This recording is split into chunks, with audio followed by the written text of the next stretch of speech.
Epione pain management and regenerative centre. ఇక మీ నొప్పులు శాశ్వతం కావు.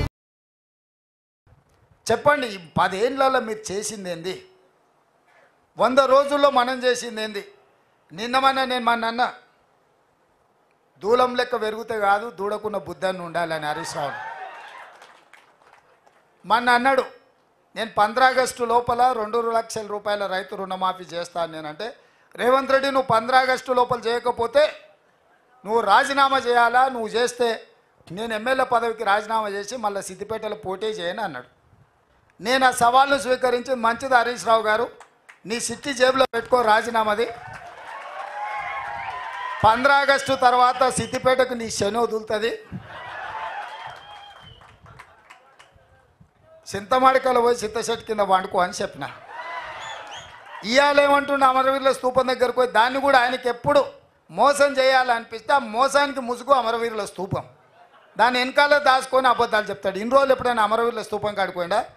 ఇవాళ పోయి చెప్తున్నాడు ఈ రైతు రుణమాఫీ కాదు ఇంకేంటి ఒక కండిషన్లు చెప్పి ఇవన్నీ చేసి ఇంత పెద్ద లేఖ రాసుకొచ్చారు. రాజీనామా లేఖ అట్లా ఉండదు. నాకు ఎవరో చూపించారు, మొత్తం సీసపద్యం రాసిండు అందులో, వాళ్ళ మామ చెప్పిందంతా. రాజీనామా లేఖ ప్రిస్క్రైబ్డ్ ఫార్మెట్లో స్పీకర్ గారు ఒక ఫార్మెట్ ఇస్తాడు, దాంట్లో ఒక్క పదము పొల్లు పోయినా ఆ కాగితమే చెల్లదు. మళ్ళీ ఈయన సీసపద్యం అంతా రాసుకోవచ్చండి. సీసపద్యం రాజీనామా పత్రం చెల్తుందా? పెద్ద తెలివి అనుకుంటుండే ఆయన. తాటి చెట్టు లెక్క పెరిగితే కాదు నాయన, మోకాళ్ళలో కాదు అరికాళ్ళకు పోయినట్టు నీ తెలివితేటలు హరీష్ రావు. ఇప్పుడు కూడా నేను చెప్తున్నా హరీష్ రావు, నీ సవాల్ను స్పష్టంగా మేము స్వీకరిస్తున్నాం. 15 ఆగస్టు లోపల 2 లక్షల రూపాయల రుణమాఫీ చేస్తా, నీ రాజీనామా రెడీగా పెట్టుకో. రైతులకు రుణమాఫీ చేయకపోతే మాకెందుకయ్యా అధికారం? ఈ రైతులకు రుణమాఫీ చేయకపోతే ఆ రైతులు ఎవరు? మా వాళ్ళే కదా, మా కుటుంబాలే కదా, మా పరివారమే కదా. వాళ్ళ కోసము అయితే 30,000 40,000 కోట్లు అవుతుంది. కానీ ఏమవుతుంది? నువ్వు కాళేశ్వరం దోసుకున్న 1,00,000 కోట్ల కంటే ఎక్కువనా? హైదరాబాద్ చుట్టూతో నువ్వు ఆక్రమించుకున్న వేలాది ఎకరాల కంటే ఎక్కువనా? ఇక సరే, అంత దూరం ఎందుకులే. కానీ మీ దోపిడీ మీలాగా దోపిడీ చేయకుండా ఒక్క సంవత్సరం నేను కడుపు కట్టుకుంటున్నానంటే ఆ 40,000 కోట్ల రూపాయలు బ్యాంకులకు ఎడవసేత్తో చెల్లిస్తాను నేను.